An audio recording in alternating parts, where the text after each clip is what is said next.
Okay, we're recording on my end. Gabby, how about you? Sweet. Do the backup recording. Should be all set on my end. We are all set. All right. Gabby, do you want to do this as we wrote it back when around Christmas time? Yeah, sure, we can totally do it that way, unless you'd rather flip it around. I'm cool with No, whatever. no, we can Okay. totally do that. So we'll go we'll go ahead and do that and jump right into it. We'll edit this part out and then yeah, just like we said before. Lana Harper is the New York Times bestselling author of Payback's a Witch and the rest of the Witches of Thistle Grove series.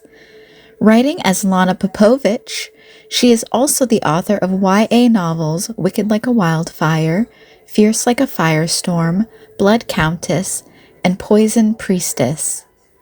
She was born in Serbia, grew up all over Eastern Europe, and now lives in Naperville with her family. Welcome to the show, Lana. We're so excited to have you here. How are you doing today? I'm doing well. Thank you so much for having me. It's wonderful to break my podcast hiatus talking to you guys. I'm very, very excited to be here. And also thank you for the shout out to my Lana Popovic books because I feel like I never get to talk about those. So it's very nice to even hear them mentioned. So thank you. I'm super excited to talk about any book related stuff. Oh, very cool. Yeah, we are really excited to have you here. Big fan of your work. Being like completely honest and transparent, I never thought I would be like fangirling over like witchy like rom-com stuff, and yet here we are, and I'm unashamed about it. It's amazing. Thank We're gonna you. talk. Yeah, we're gonna talk about your Witches of Thistle Grove series and some of my adventures in the library and all of those cast of characters. But something going like off of our, Gabby and I had written some questions down to ask you, but we didn't actually write anything about the YA stuff that you wrote, and it's been on my list to read for a minute. Can we talk a little bit about your YA novels? I'm actually pretty unfamiliar. You want to give us like the rundown there? Sure. So the first two, those were kind of my maiden voyage into even attempting to write. I was a literary agent at the time, and I was mostly busy representing clients, but I had really wanted to write something of my own. And because I was representing so many YA clients, and fantasy is sort of my genre and what I read the most, I decided I wanted to write contemporary fantasy that was specifically set in Montenegro. I'm from Serbia and Montenegro, and I had never read anything set in those places in English. And everything that I've written so far involves witches. It's like my niche. I seem to be incapable of writing anything that doesn't involve witches. So Wicked Like a Wildfire was the first one, and that was about two sisters growing up in Qatar or Kotor in Montenegro, where I used to spend summers as a kid with my grandma and my grandpa, and they're witchy sisters in hiding. They have this very complicated relationship with their mother, and every daughter in the family is born with a certain magical gift that they call a gleam. One of them can manipulate fractals, sort of manipulate flowers and create these fractaling illusions. The other one can convey emotions through song, and they're essentially created as sacrifices of beauty for death, which is death is embodied as a concept. And so it's like this familiar curse that's been passed down across generations, and it's been terrible. They have a lot of trauma. They don't get along well with their mother, but then their mother dies under suspicious circumstances. And so they go on this sort of like road trip through the mountains. In Croatia and Montenegro to uncover exactly where they come from and what all of this is about. And I feel like this book is still the most unbridled book that I ever wrote, where I had no expectations for myself. I wasn't writing to the market. I was just having a really good time, and I wanted this setting that I loved so much when I was growing up. I wanted it to take sort of center stage and the relationship between sisters. I don't have a sister, but I've always wanted one. And so I felt like exploring the relationship between women, most of the characters, just like in most of my other books, most of the characters are women, and they're all complex, sort of, resentment, the difficulty of having that kind of love where you're so attached to each other. There's like some codependence, but it's also a beautiful anchor in your life. I really loved writing those books. And then that was my first experience publishing and realizing that perhaps publishing a book didn't mean that anyone was going to read it. Or if they did read it, that they were never going to find out that there was a second one. And I loved those two books. And then I feel like they sort of fell into a void and never got written about or heard by anybody. So if there was any way that I could sort of turn back time and do things differently, I think I would have wanted to do like a one book deal for those and just do like a one book and not feel the pressure of having a sequel to those books, because I would have loved to sort of get them out there more. And I keep thinking, because they're closer to romantasy than anything else that I've written, that it would be really fun to at some point relaunch them in some way. But yeah, they're technically YA. I think they're closer to being crossover. Lots of magic. I did do, it's still YA, so there's no like open door romance steamy scenes, but I loved writing those books in a way that I think as much as I love every book that I've written, I think those were the ones where I was really so passionate about it and so excited about the whole process. And so they just have a very special place in my heart. And I hope that I can get them out a little bit more to people who might connect with them as well. Oh my gosh, I bet they're amazing. Definitely going to go on my reading list. Same. When did you write those? So the first one it came out in 2017. I wrote it in 2014, and I think it was sold in 2015. So it's really been a while now. It doesn't feel like it was that long ago, but it definitely was. I was in the thick of agenting. I stopped agenting in 2018 to start writing full time. So back then I was still really like representing clients and thinking that was what I was going to do with most of my time. And writing those books really swayed me to the idea that what I really wanted to be doing was writing. So they were influential for me in a lot of ways, even though they were never going to be bestsellers. They were never going to get in as many hands as the Thistle Grove books have fortunately gotten into. But I think they were more life-changing for me than any of the Thistle Grove books, because they really gave me that feeling of, oh, you're doing what you're supposed to be doing. Oh, that's excellent. That's such a great feeling. And I think everybody can relate that that's what we're really looking for. I'm so glad you found that. Mm-hmm. I have to interrupt you because there's a kitty, and I'm so excited to see a kitty. Hello. This is Kayla. She's my rescue Odin kitty. She beautiful. I was volunteering at the cat shelter, and she had an eye infection that wouldn't go away, so nobody would take her. So I took her, and they waived the adoption fee, and then the eye infection went away once she found a stable house, and now she just crawls all over me while I'm trying to podcast. Perfect. Yeah. Oh, I miss having a cat. Oh, one day. So my son is allergic. Otherwise, I would have like as many as I could conceivably fit into my house. But yeah, not until he grows up. I have a couple of years to go, like only 12. Sorry about the distraction. She definitely only shows up whenever I'm in the middle of something. She can feel the vibes, and she likes and she's only recently started like hanging out like a scarf around the back of my neck. That's really sweet. I'm sorry. I shouldn't be as distracted as I am, but I really like, what a beautiful coloring. I'm sorry. I want to hear about the witches too. Yeah, no, exactly. She's like, what do you mean witches? What kind? What do they do? Do they need a familiar? Do they have one? Can I throw my name in the ring? My cat used to do the same thing. I had a black cat with this like star blaze, like a white star blaze, and the yellowest eyes. And she would just, anytime I started writing, she would come and either lay on my lap or try to sprawl across the keyboard. And she clearly just, I don't know why, because it was like she could tell the difference between me answering emails and me attempting to get into some kind of flow state to write. And she was like, okay, you clearly need me for this. Like, you want me here for this. She's helping. Yeah, she was. She was my writing assistant. Maybe she was a muse. I don't know. Yeah. You really hit the nail on the head, though. That's one thing I've been like working with here is like anytime I get close to getting in the flow state, that's like when my animals are like, oh, hey, we're going to come and hang out with you now. And that's like, okay. Yeah. I think they feel it. I think they feel it. I really think they do, for sure. So, hey, you dropped a couple words I want to circle back to. Yeah. Thistle Grove. So you wrote the Witches of Thistle Grove series. Was it around 2018 that you started getting the ideas for that? Let's talk about that. So Thistle Grove was interesting because I started writing it. I want to say it was no, it was definitely in 2019. And it was a really interesting time because I had just had my son. He was born no, sorry, it was in 2020. My son was born November of 2019, and then 2020 COVID happened. And so we were all stuck in the house. He was very little. My mom was quarantining with me and my ex-husband.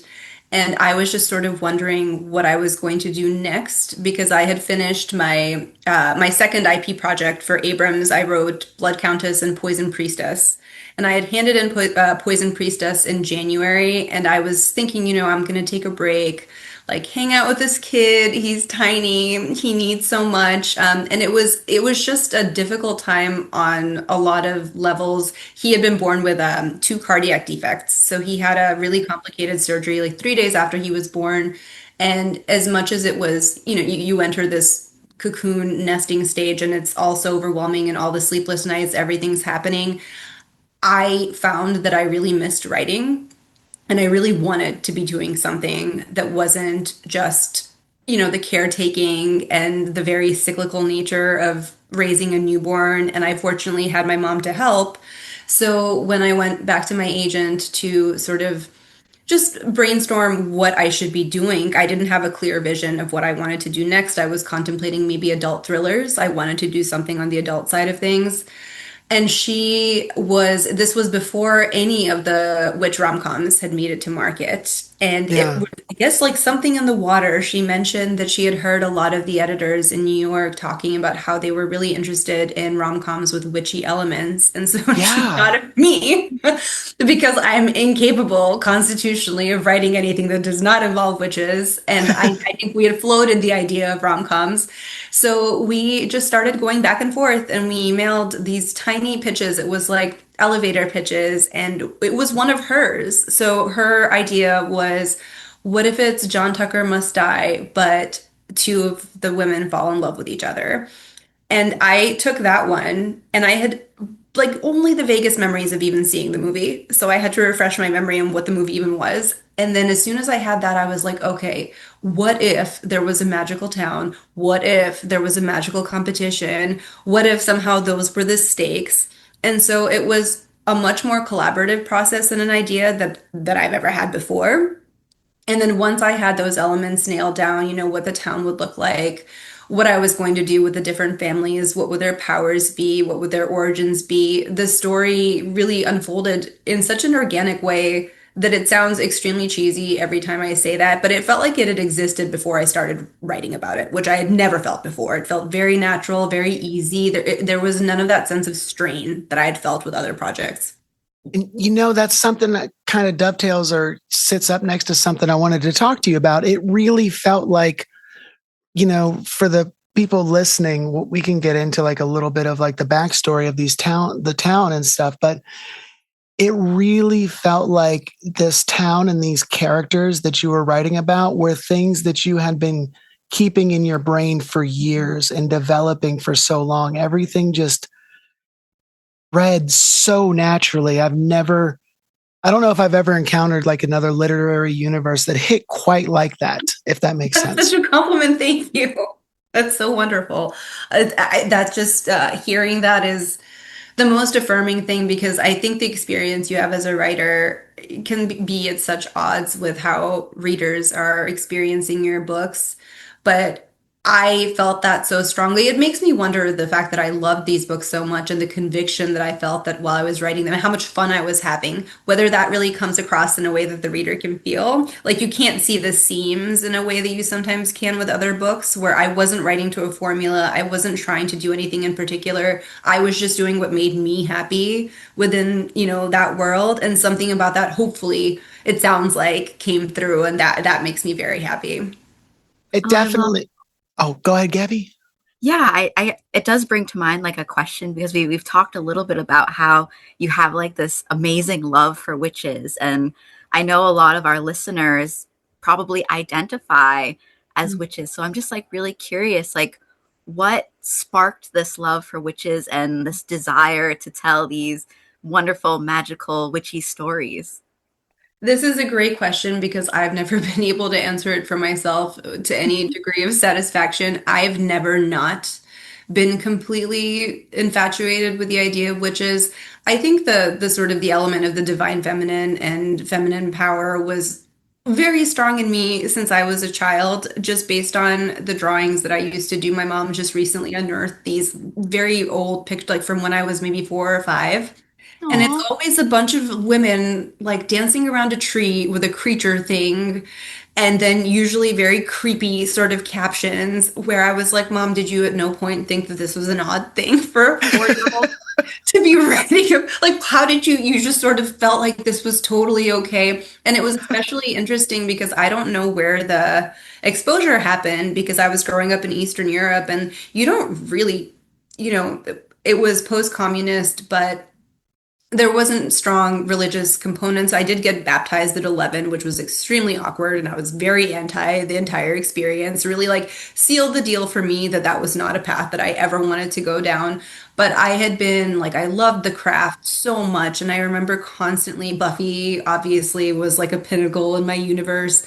I don't remember ever not believing in witchcraft, and I don't remember not believing in the notion that there are beings, deities, whatever you want to call sort of like the imminent divine, like the world beyond this world, something that exists alongside us or maybe permeates our reality. And so it's hard for me to write books that don't feature that aspect of things because I feel like in my, the best of times when I'm not very distracted by mundane stuff and bills and child rearing and all of the other things that we have to do, that's what excites me the most. I love the idea and the feeling of that kind of spiritual connection without any doctrine superimposed over it. Like, no one telling me what to do, no one telling me what to feel, just me connecting with something that feels bigger than me, but also something that everyone can tap into. So, a lot of those ideas seem to have come kind of baked in. And then, as much as I enjoyed them, the more I loved those feelings, the more witchy books I read. And so I think it just becomes this sort of like positive reinforcement where you create that environment for yourself and then you learn more about it. You read lots of mythology, yeah, witches and priestesses too, which I think there is a distinction between the two. And I feel like I used to identify as a witch and I probably still do to some degree. But I think these days, if I were to have to label myself as anything, I would be more inclined to say priestess for myself than witch, even though I don't have a very, very strict practice, if that makes sense at all. It does. It absolutely does. Wow, that's absolutely fascinating. Yeah, and I feel like your passion and your love for witchcraft really shines through in your books and in the world of Thistle Grove. And I know for me, when I was first reading these books, like I noticed like a lot of like myself in certain characters or like people I know who practice witchcraft like in the characters of your world.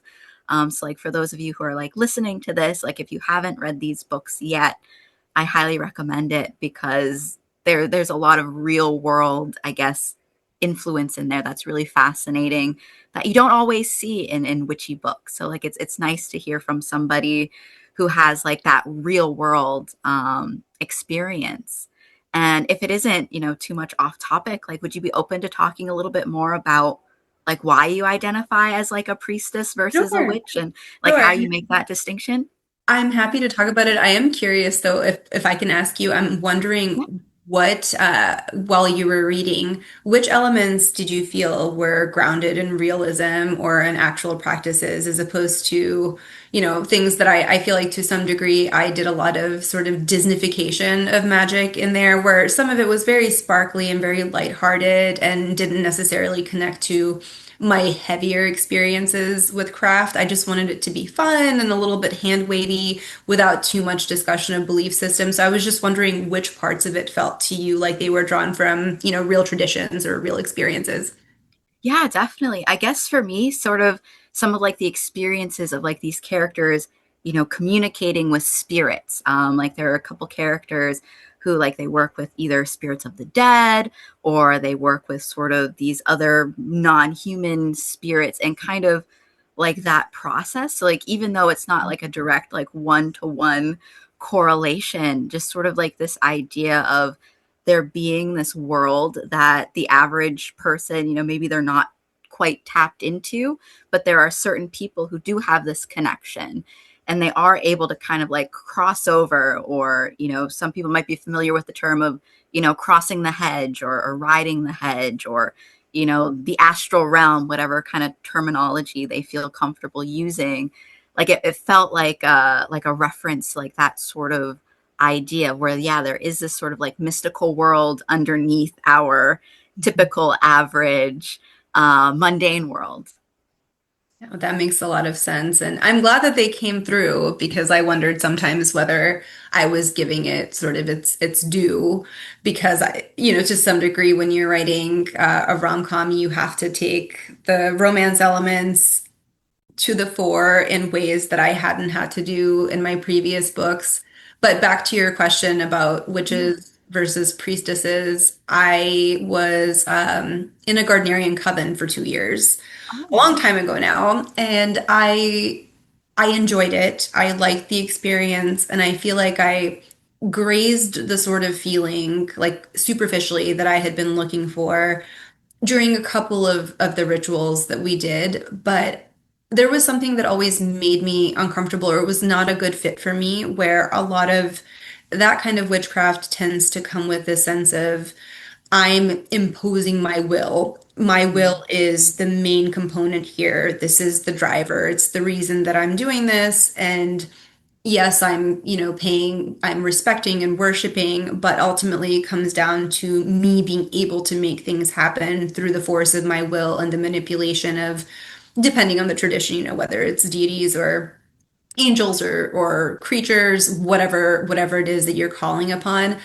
And I liked it, but it didn't entirely sit well with me necessarily, or it doesn't sit as well with me as the notion of you have a divinity or a pantheon whom you love and with whom you have a genuine, deep relationship with, where you're not there for transactions. You're there because you love them and you want it to be this bilateral, like it is so sweet to be not necessarily your servant, because I think, that takes away from autonomy and agency. But I like feeling like I'm devoting my energy to worshiping something that is not necessarily something that's not present in the rest of my life, and that I'm not asking, that I'm just offering. Like, yes, if you would like to give me your blessing, if you'd like to be present for this ritual, that would be really lovely. But if not, that's also cool. I just want to be in your company, and I'd like to give you gifts, and I'd like to make this like a sacred, special place for me. So it starts feeling to me more like meditation, like very reverent, worshipful meditation, than it is the sort of like, I'm about to make things happen. I'm casting spells. I'm not to diminish at all people who find gratification from doing that, because it is very powerful to be able to exercise, will through speech and through ritual. But what I really enjoy is that sense of giving yourself over to something that feels greater than you, in a way that is respectful, and that gives you a certain kind of peace and happiness that I think, there's not a whole lot of space in mundane life to feel that kind of peace and to connect with anything beyond like fleshly concerns. And so I really, really enjoy the worship and the reverence aspect, without any kind of strict rules, and without very doctrinarian, like you have to do this at a certain time, here's what it is, there's an intermediary between you and this divinity. I think that would be the difference for me, the reverence versus like the practice of will that witches, I think, often place a very heavy emphasis on. Yeah, thank you. Yeah, thank you for that. And I'm glad you brought up the Gardnerian connection, because like I think that's also something you use a lot in your novels, with the like the Wheel of the Year, and sort of like Yes, there being these different, festivals, these sacred days where, magical things tend to happen. And yeah, thank you for explaining that distinction, because I think it's sometimes very easy to kind of lump different magical traditions together and kind of see them all as like the same thing. But like those distinctions are there, and, they are important, and, everybody kind of gets something different out of their relationship to the divine, to higher powers, however they choose to define them. Yeah. And sometimes you Yeah. just need different things. Sometimes you really want to have that feeling of stepping into your power. And then sometimes I think you want that feeling of comfort of I have a relationship with this goddess and I'm in trouble or I just need some comfort. Can I just, can I come sit with you for a little bit? I think that's what it feels like to me, where it's like inviting someone to spend time with you who has been through all of it and has all of this, which I realize can sound really absurd because obviously these are divinities. They're not, their experiences are nothing like human experiences. But to me, it's incredibly comforting and peaceful in a way that I don't know that I found as much of that practicing witchcraft as I do now in my own practice. I cannot describe the way my entire nervous system just reset and relaxed while y'all were talking about that. That is just perfect, and I love everything about it. It was like the entire vibe over here. I needed to hear that. That was I'm so um, glad. yay. What part of it made you happy? Well, without going too much into it, you and I talked briefly about our shared forays into Gardnerianism, and I've been kind of a little like not quite sure what to do with a lot of this since that wasn't a good fit. And I've been kind of trying to like patch together some stuff and make my way and keep going and keep exploring, but trying to find like what worked for me. And I think I landed in a very similar place that you did. And it's nice to not feel, yeah, it feels a little bit validating, I guess, but also like you've got a little bit of a more open outlook towards it is the only way I can describe it. And it feels good. And I think I'd like to incorporate a little bit more of that openness with divinity into my own meditations and practice going forward and see where that takes me. That's wonderful. And I think it's interesting how those moments always seem to happen when you need them, and they're not necessarily even driven by you. The reason that I came across the goddess that I now interact with and worship the most, Inanna, who is more commonly known as Ishtar, so the Sumerian Akkadian pantheon.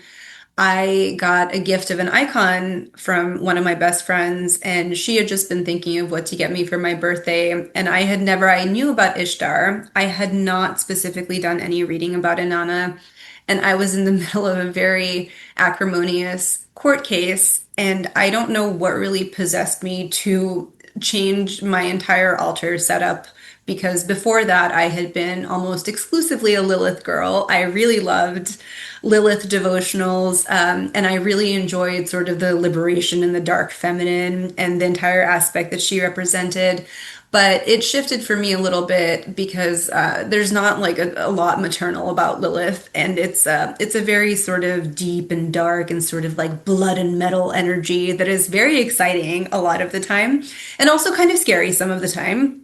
So when I decided to sort of to try an altar that was dedicated to Nana, I was having it was a really critical moment, and I was very scared, and I asked for help. I wasn't doing anything conscious. I didn't have a script. I just talked to her and gave offerings, and I had one of the strongest spiritual experiences of my life where I got an instantaneous answer to the question that I was asking. And it was so completely unexpected, and it changed the trajectory of my divorce and of everything else that was happening at the time. And it gave me this feeling of intense connection and peace that I had never felt before. So I, after that, was inspired to start reading about her because I really knew so little. And I especially was surprised to find that the priestess who elevated her to her extreme status in the Sumerian pantheon was Enheduanna, who was originally the high priestess of the moon temple of Ur about 2,000 years before Christianity, long time ago. And she is technically or literally the mother of modern poetry and literature because she is the first author in human history to put her name in something that she had written. I had never heard of her before. I had no idea she existed. When someone talks about who the first female author is, you usually hear Sappho is like a frequent answer. But not only is she the first female author, she is the first author in human recorded history to put her name on something that she composed. And that was so powerful to me that there was this person that no one talks about that is how is that not something we learn in English or in literature or ever that I'd never heard of this woman. So I really enjoy Priestess, Princess, Poet is a book about her. And then Queen of Heaven and Earth is one about Inanna. So most of the hymns written about Inanna and the praise poems are written by Enheduanna.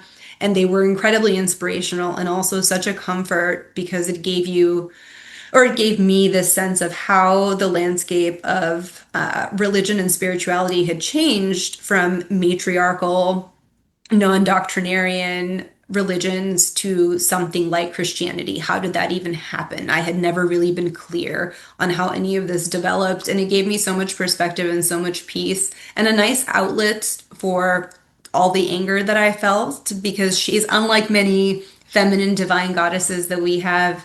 Inanna is a holistic goddess, so every single fertility, politics, the law, prostitution, devotion, intellect, rage, warfare. She embodied every aspect of the feminine divine in a way that I had never seen because most of the goddesses that we see are either splintered or diluted. They're like one aspect of what it means to be a woman or a divine woman.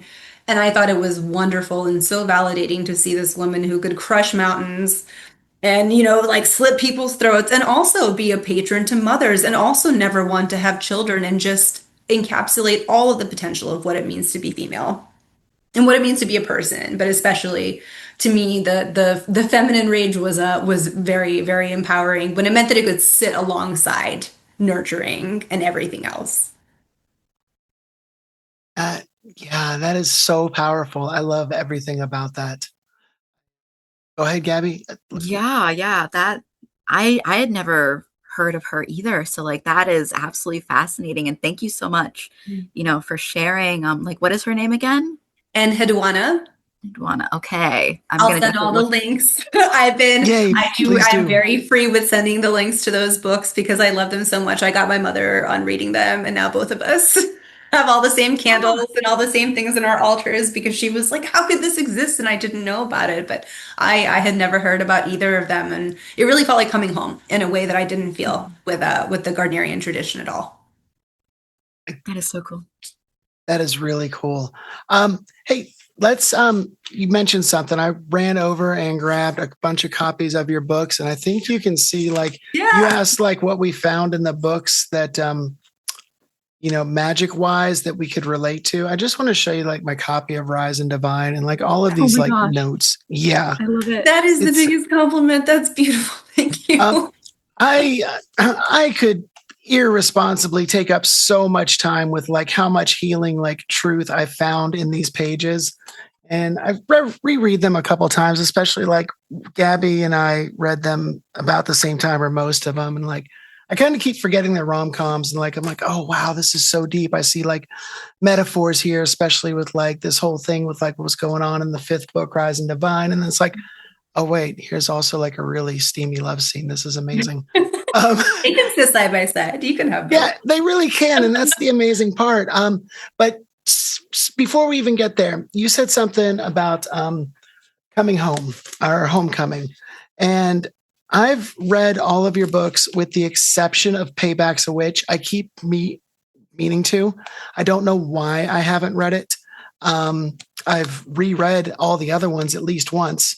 But let's talk a little bit about your first one. And because there's going to be a lot of people here who are not familiar with your work, right? And I think maybe starting at the beginning is a smarter place than where I did.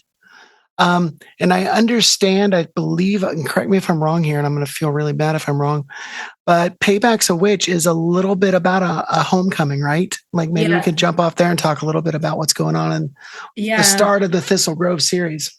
And there's nothing wrong with not reading them in order. Yes. That There's was nothing an wrong. Yeah, you can yeah, just jump in anytime. You you can, and really I can. I did try to sort of give that introductory information in each book where it didn't feel where they are chronologically linear, but you don't have to read all of them if you're more drawn to a specific type of magic that's happening or a specific couple that's being featured in each of them. And to be bluntly honest with myself, Payback is actually not my favorite either of my own of those books. I love all of them, but that one was me kind of getting my feet wet in a new genre, and I don't think I developed Emmy as intentionally as I did some of the other characters, not because I don't love that book, but because I wasn't as confident in what I wanted to be doing in that one. I loved it. I really enjoyed writing it. I was having a good time. And I really wanted the notion of homecoming is an appealing one to me because I traditionally don't have a home. I've never really had one in that sense. I didn't grow up anywhere. I grew up all over the place. And so a lot of Emmy's relationship with Thistle Grove is my wish fulfillment fantasy in terms of having this town that you have very deep roots in and that you have a lot of history with, that you leave so that you can develop as a person, but then come back to when you're more mature and when you're maybe more ready to handle some of the trauma that was inflicted on you and that you courted yourself while you were there. The essential premise is that Emmy Harlow is she is the scion of the Harlow family. There's four magical families in Thistle Grove. The Harlows are sort of the administrative librarians. They have the least amount of power of all of the families, even though as the books go on, you discover that they have a very deep connection to the town that is very important in its own right. There's the Blackmores who are sort of the villains. They're the wealthiest. They're unhinged capitalism. They are the wealthiest, the most entitled, the most condescending, and the most powerful. So they have like a sort of they have Camelot, which is kind of like a Ren Fair on steroids. I really wanted to have this sort of Ren Fair medieval manor situation because I really enjoy those. Unironically, I just really love them. And so they're taking over tourism in this magical town. And then there's the Thorns who have an apple orchard, and they're the family with healing magic. So they're also very strong, but they're more green magic oriented, closer with nature, just generally sort of a gentler, kinder, more benevolent bunch. And then the Abramovs, who are my favorites. I never made Yes. any secret of this. I could Yes. not possibly. Talia in book one was my eternal book wife. I love them. I just can't even pretend that I'm not playing favorites there. So they're very morally gray, and they're essentially the necromancers of the bunch. So they have a very different, darker magic than the rest of the families. So Emmy Harlow is trying to make her way in Chicago because she always had big dreams and there was no way for her to fulfill them in this small town in which her family has always been pigeonholed as the least powerful of the families. And she's vowed never to go back. She had a terrible breakup with the scion of the Blackmore family, who was sort of like the man about town and very cocky and kind of like the douche who went through all of the women. And she thought they had a meaningful relationship. They didn't. So he's not the reason she left town, but he's part of the reason. And I think this was something that really stuck in people's craws, which I thought was very funny. Like, as if 18-year-olds don't make terrible lapses in judgment, where I got a lot of like, well, why would she throw away a magical heritage because this boy pissed her off? And I was like, I don't know. Do you remember being 18? I made a lot of really ridiculous decisions when I was 18 based on emotional reasons. But the deeper foundation for it was that she really wanted to go somewhere where she could make a difference and where she could develop a life that wasn't contingent on being on the lowest magical rung in town. So she only comes back because her family's traditional role is to arbitrate the gauntlet, which is like a magical competition that determines which of the families is going to be sort of like the magical mayor of the town, the person who's going to be in charge of all magical affairs for the next 50 years. So she comes back in order to do this competition and then has to face all of the things she's blocked off in terms of the way she's cut off her childhood best friend, the way that she's let her bond with her family fray over the years, all of the things that she turned her back on. Is this town actually someplace that she could belong if she had a different vision of who she wanted to be there? And how much have things changed in the 9 years since she's been gone? So to me, it was a matter of,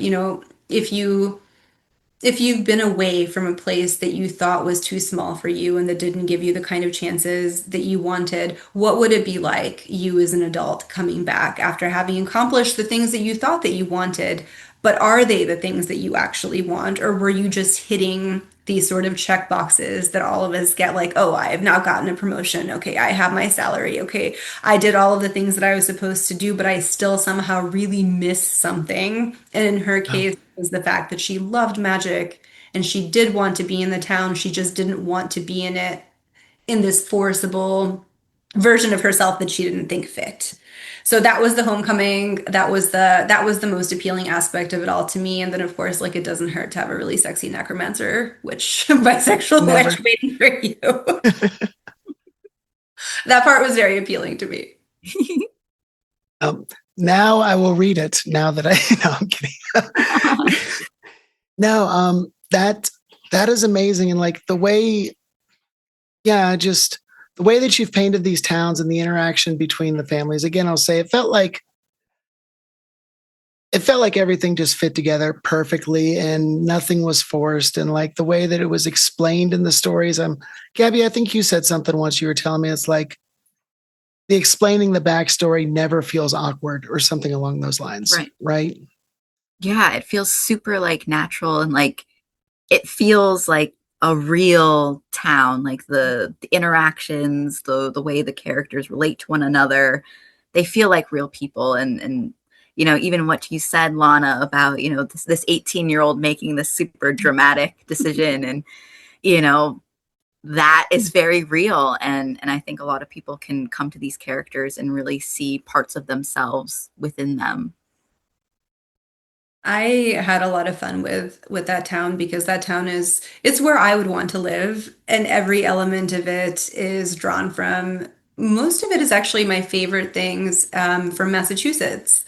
A lot of it is from the time that I spent in Salem. I lived Okay. in yeah, I lived in Marblehead, so I was 15 minutes away from Salem for 2 years, and I spent a ton of time in Salem just enjoying the sometimes very campy, but oftentimes very real kind of magical undercurrent that you experience there. I loved everything about sort of the Salem Main Street, all of the vendors, the night fair, all of the kind of smells of incense and what happens once it's fall there. And then I also really enjoyed, of course, there's like the obligatory apple orchards, the haunted houses that they put on. So I just sort of magnified all of that and put it at a scale that I would have really enjoyed.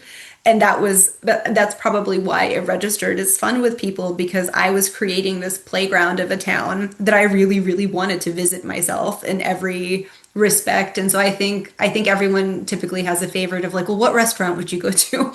Which attraction would you want to go to the Sunflower Organic Farms? Would you like to go to Castle Camelot? Like, what would you like to do? What's your favorite day to spend in Thistle Grove? And I had like a whole itinerary that I think at some point I posted on Instagram. For my own invented town that I would like to do if I ever got to spend a day there. But I think really loving the place that you're creating makes a significant difference, because you're not phoning it in. You're thinking about what would make this fun, what would make this feel like campy but not too campy. Like, I didn't want to take myself too seriously writing this book, and I was okay using the slang at the time, even though sure, if someone picks it up now, I'm sure some of the dialogue feels dated in a specific way, but I tend to be all right with that if Yeah. I'm writing a book set during a specific time, because yeah, like that's when it was. That's okay. I don't need it to stand the test of time. It's a witchy rom-com. Like, that's okay. Right. But like Yeah. Oh, go, Gabby. Did you have a question you wanted to ask? Oh yeah, I was just gonna say, like, yeah, you can definitely see like the Salem influence. I think I even told Michelle at one point, like, I feel like I'm reading about Salem here, Yeah. because I love Salem. I go there all the time, and especially like for me, like I know the haunted house would be probably my favorite place to go, Mhm. just because I love like all the little haunted houses in Salem, and yeah, If that you was definitely like super that, fun. you might also like Sleep No More. Do you know Sleep No More in New York? That was partly where I had the idea for that because I was like, you know what I would really love? I would love this massive immersive experience that is genuinely creepy. And I was trying to evoke that a little bit with our haunted house. So I hope that came across. It did. Oh my gosh, that's another thing I've told Michelle about my obsession with Sleep No More and how it was my greatest regret that I never actually got to attend it before it closed. Is it closed? It is. It just Oh. closed like I think last year or like the year before. And yeah, I wanted to go so bad. I also love the immersive kind of like theater experiences. So yeah, that yes, that also like read very like clearly. Yes, absolutely. I'm glad that came through. That's such a bummer.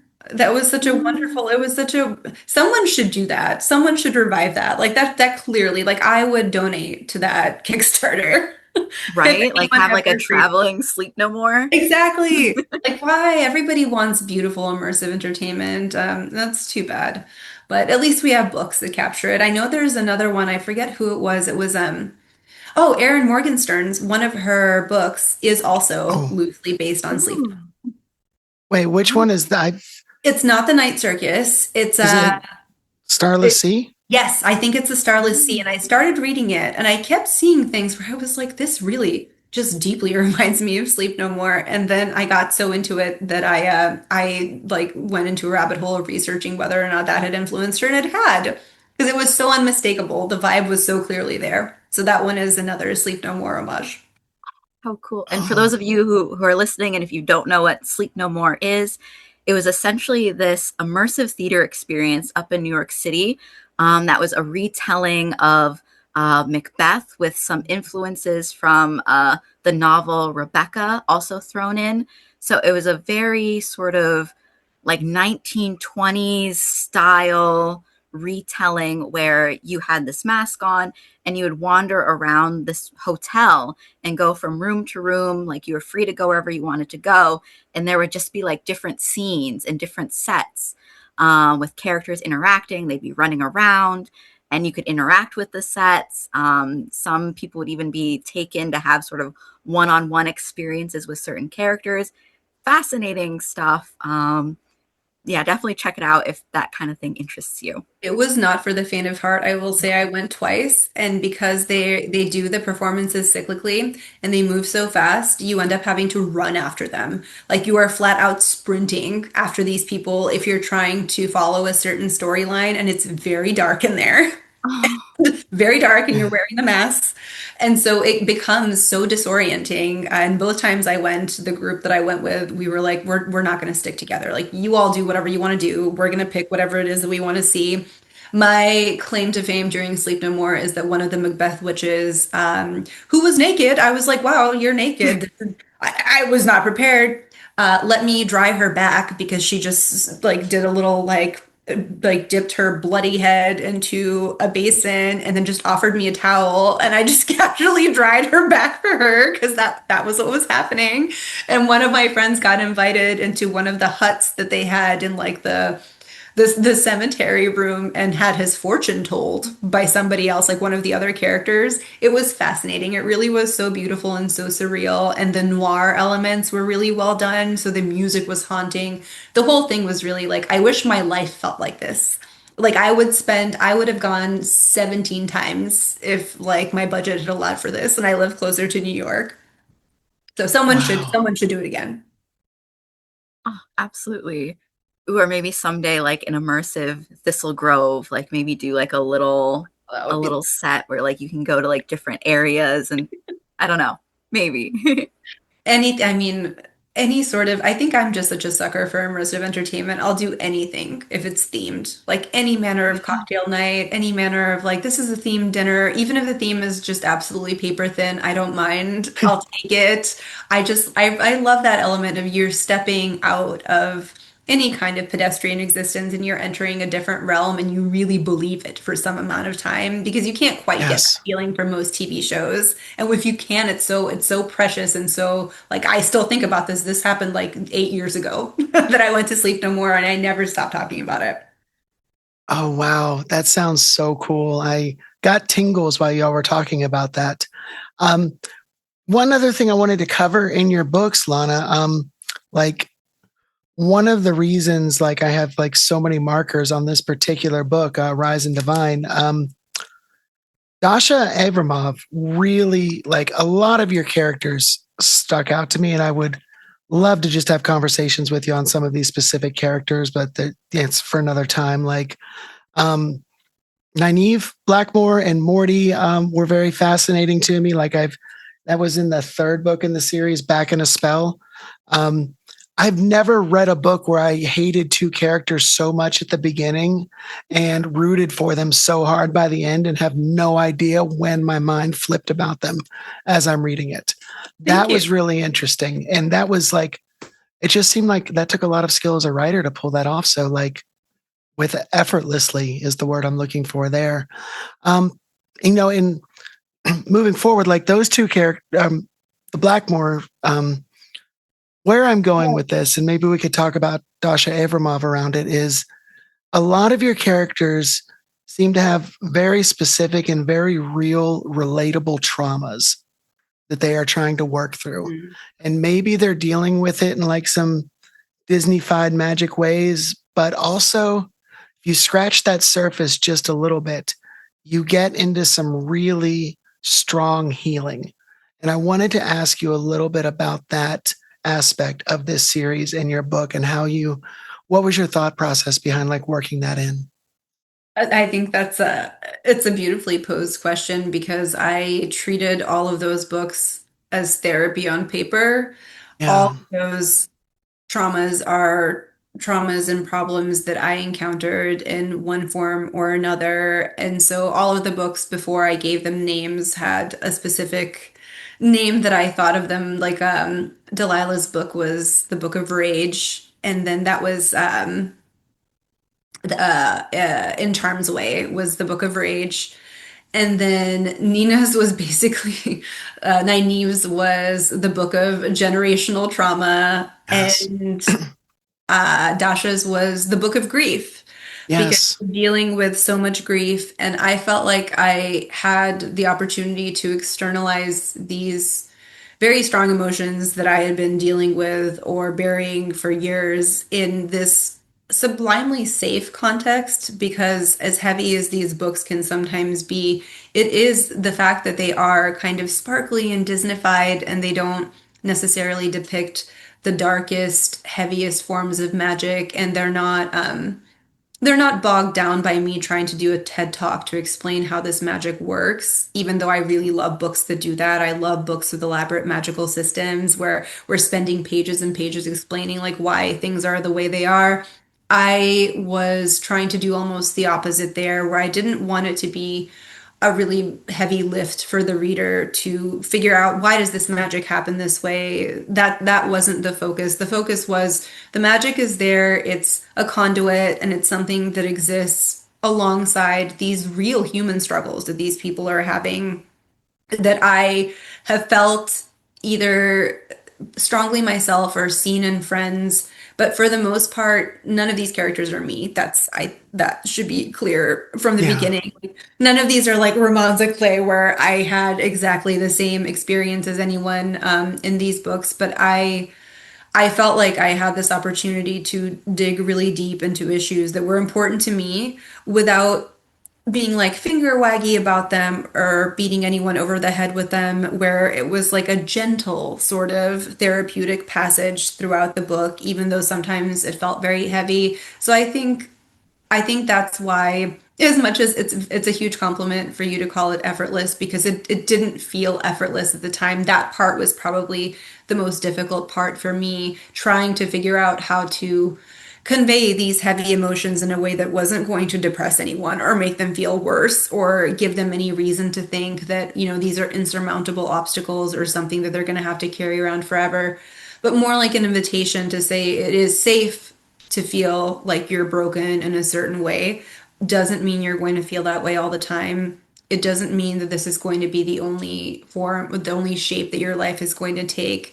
And I think it was healing for me to go through all of those different journeys with the characters, where I ended up in a place that was always happy in a way that the real world rarely is. Yeah. But it does suggest that, you can get to a place that is lighter and that is more fun and that isn't necessarily as bogged down by all of the weight that all of us have to carry around. Precisely. And you say it was healing for you to write it. I feel like it was equally as healing for me to read it. And hopefully Gabby felt that a little bit as well. Oh yeah, You know, 100%. um, yeah. And talking about like ending your books on a lighter path, I recall one, I think it even ends on the chapters called The Rainbow Connection. And I absolutely love that, just as an aside. But oh, I kind of want to jump ahead a little bit, and then maybe, Gabby, if you want to circle back any questions we missed. You've got a new book that you told us about in an email.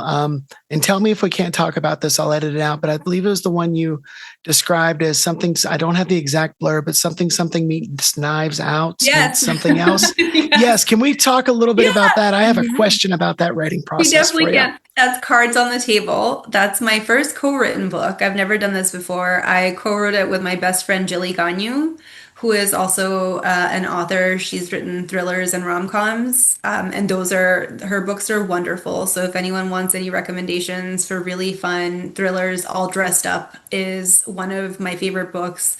And then Love You Mean It is great. What If It's You is another beautiful one. So we just decided, this would be really fun. What if we did something that both of us like? She lives in Salem right now. So it was a Oh, perfect moment to kind of put our heads together on that. And it's about two witchy sisters who have this difficult family legacy, where one of the sisters so they're both in the witchy business, just like a lot of Salem regulars are. One of them is deep souled into, we have a legacy, like we are the descendants of Bridget Bishop, we have real magic. And the other one is like, our mother's a con artist and she used them to help with her con artistry. And okay, but that's the older sister, and she's been sheltering the younger sister this whole time. And so the premise is practical magic meets Knives Out. So they get enlisted to be sort of spiritual advisors, occultists in residence to this dying widow in the Berkshires, who is trying to make peace with her estranged son who died long ago.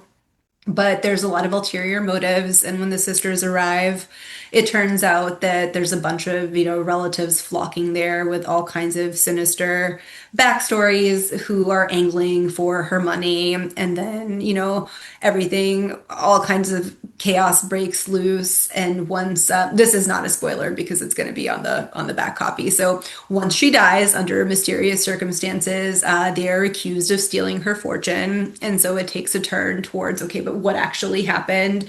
So it's very much kind of I would call it a humorous thriller with a very strong dose of magic. So it is still, even though it's spooky, it's also very cozy. There's lots of autumn leaves. There's lots of witchy rituals. There's a lot of that sisterly bond that is being tested, and how do two sisters interpret history with a mother who abandoned them when they were very young, and which one of them, does anyone's truth have more objective value than the other ones? Can they make their way back to each other? What is their relationship to magic going to look like at the end of it?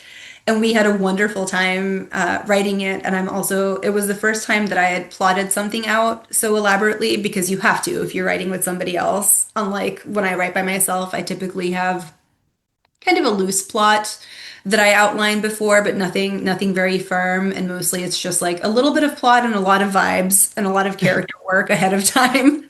And here we had to do a little bit more plot and perhaps less vibes initially. So it was a lot of fun writing it, and I'm really excited about it. I think it gives, even though much of it takes place in this extremely spooky, rambling Victorian mansion in the Berkshires, and not in Salem. I think the general vibe, the ominous witchy vibe of Salem really pervades the entire book. But there's a lot of levity and a lot of humor, which Jilly is really excellent at. Like lots of very fun banter and some romance, some sapphic romance, which I also cannot write a book without that happening. So these are my two.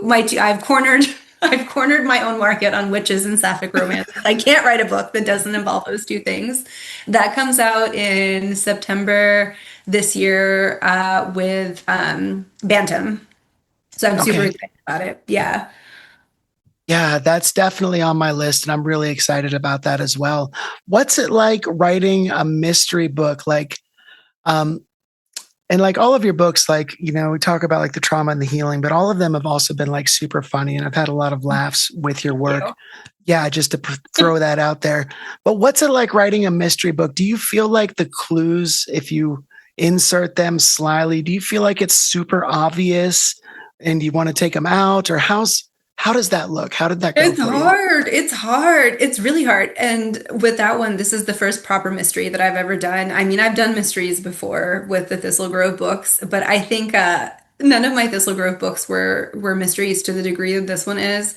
And one of the most painful reviews I've ever read of my books, which is when I was like, I should never ever go to Goodreads ever again, even though I shouldn't have been on there to start with. It was like, Lana Harper has a lot of strengths, but she cannot write a mystery if someone held a gun to her head. And I was like, oh, okay. I mean, maybe you're right. It could be the case. That could be the case. Fair enough. I think it's a really tricky balancing act to do both things at once. Like if you're not just doing a straightforward mystery and you haven't really nailed it down, it becomes really difficult to think these are red herrings. Do I have to tie all the loose ends up? What am I going to do at the very end? Can I just leave some of them dangling because they were red herrings? We did have a lot of editorial input in that one, which was very helpful. We went through 2 rounds of edits to make sure that, it wasn't obvious towards the end. No, or I hope. We'll find out eventually. I'm sure I'm going to discover from the reviews whether or not we succeeded. But we had both a wonderful editor and an editorial assistant who were very invested in honing the mystery elements. And with 2 people, it's a little bit easier because you can call each other out even during sort of the building up of the mystery block by block a little bit more. So I found that in terms of writing in that more genre space, it was easier with Jilly, who has more experience with it than I do, than it is just by myself being like, I have no idea if this is obvious or not. I have no clue. I just don't know. I hope it's not. Like maybe somebody will tell me before it goes to pub. Maybe I'll find out after. But I find it challenging, and I think a lot of authors do, unless they've done it so many times that they develop like that sort of sixth sense for, okay, I'm not keeping people in the dark here, or I have to give them a little bit more to work with. That's so cool. And I can't wait to read this book. What's it called again? Cards on the Table. Cards on the Table. Like as in tarot cards, yeah. Ooh, okay. We're continuing with the puns, yes. Yes. The puns never end. I love puns. It's such an earthy, underworld-esque humor, and I'm here It's for just it. it's really fun. And I do like one of my joys for the Thistle Grove books was I came up with all the titles. And every book, I didn't have it until the end. Payback's a Witch, I knew was going to be called that from the beginning. But then with each one, I was like, what am I going to do now? Okay, time to sit down and figure out what pun makes sense, even remotely ties into this. And it was really fun. And I do get to claim all the credit there. No one else helped me with those. And I think I did an okay job tying it into the subject matter. I think you did a really great job. Yeah. Thank you. It feels Rise really... and Divine is a little iffy. Like Rise and Divine, I was like, I'm not sure about this one. But then by the end of it, I was like, you know what? I feel like actually it does, given the like literal rising that happens. the very literal rise. I think I had an easier time with that, or at least I had more leeway. Yeah. Oh, for sure. I just thought of one more question, but I've asked quite a few in a row. Like we try to keep this in an hour, and I know we're going to go over a little bit today. But Gabby, did you have any questions that we might have missed? Yeah, I don't know, Lana, you've been just so fabulous at, answering all the questions. Like, I don't know if I have any left. Well, maybe we can do this. Which of the Witches of Thistle Groves, Lana? Which one is your favorite? Now that the series is over. Easy, Rise and Divine. Yes. It's so much closer to what I like to write. Rise and Divine was what I was like sneakily attempting to move away from rom-com and into contemporary fantasy throughout the series. Right. So every book, the more that I did it, the more I strayed away from rom-coms aren't necessarily formulaic, but the rules are that you're supposed to keep the relationship center stage and everything else is kind of background. And then with every book, I pushed it a little bit more in terms of this will have more magic. We're going to have darker magic. And then my editor just never stopped me. And so I figured I had, it's like, I was like, okay, well, no one's telling me don't do that. And so that must mean that it's all right. So by the time I got to Rise and Divine, I felt like I was closer to what I really want to be writing, which is my other project that I can't unfortunately talk too much about, but that one it is based on Lilith legends, and it's a lot of gods and demons. It's very dark. It's very creepy. There's like sex magic, just much more. One of my editors described it as Rise and Divine all grown up, which I think is close. But I mean, Rise and Divine on its own is already, that's already pretty hefty fare. But I think this is a couple steps beyond that. And I really, really wanted to be back in that space. So I was very excited to sort of move past the fluffier, Disneyfied aspects of Thistle Grove. And I never mean it in a pejorative fashion when I call it Disneyfied. I just mean there was a lot of sparkle and glitter and, happy, fuzzy feelings in Thistle Grove that I wanted to maybe go a little bit further into, just wade into darker waters a little bit with books that I was doing afterwards. Absolutely. I totally get where you're coming from. And just this reader's perspective, I was going through some very hard times. I had some back-to-back unexpected funerals that had happened in my life. And I really appreciated a little bit of that sparkly Disneyfied while everything else was going on. So yeah, thank you for that. But also really excited about this new unnamed book. And hopefully we can have you back on after that's released and chat about that. That sounds absolutely phenomenal. I'm excited. I would love that. Lana, do you want to, every episode we do a charity shout out and we ask our guest if we have one to pick a charity. Lana, do you want to tell us about the charity that you picked? I usually go with Boston Children's Hospital, which is not a charity per se, but because of the fact that I donate to them every year and I have a personal connection to them because of my son and his cardiac defect issues and everything that they did for him. I usually ask I know that they have a lot of events and a lot of different avenues for donation. That would be one of the ones that I'm most intimately connected to. But I don't have, Planned Parenthood is another, it's my go-to for any kind of donation. The ACLU, those are all the closest to my heart, but I don't know that I would have a specific charity. I have written down the National Network of Abortion Funds. That's what it is. It is NAF. Please donate to NAF. That is the one. Yeah, we've got NAF is determined to build a world where all reproductive options are valued, accessible, and stigma-free. You can learn more about the work they do and donate to support equal access to reproductive care at abortionfunds.org. And we'll have all of these links and more in the show notes for everybody. This has been another episode of The Eternal Void, but with jazz. Thank you, everybody. Don't forget, we have a Ko-Fi link if you want to wad up a couple dollar bills and throw it up the internet pipes to us. Helps us keep the servers running and the lights on. But otherwise, we look forward to talking to you all again soon. Thank you so much. Bye. Bye. Thank you. Bye.